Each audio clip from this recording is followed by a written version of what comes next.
Hi friends, welcome to AP properties. Friends, మనకి గుంటుపల్లిలో open land ఒకటి సేల్స్కి వచ్చిందండి. ఇది వచ్చేసి మనకి 90 గజాలు లేఅవుట్ ముక్క. చూడండి, ఇది రైల్వే రోడ్డు 100 ఫీట్ రోడ్ నుంచి మూడో బిట్ వచ్చింది.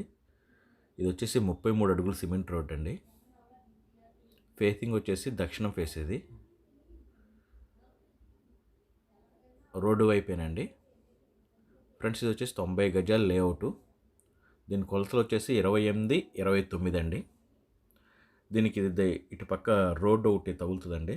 మరి రోడ్డు సెంటిమెంట్ లేని వాళ్ళు అయితే మనకి ఇది కొనుక్కోవచ్చు. 32 లక్షల రూపాయలు ఉన్నది కేవలం 22 లక్షల రూపాయలకే సేల్స్ పెట్టారు. మరి దీని గురించి పూర్తి వివరాలు కావాలనుకుంటే మీరు స్క్రీన్ మీద నెంబర్కి కాల్ చేయండి, మరిన్ని వివరాలు తెలియజేస్తాం.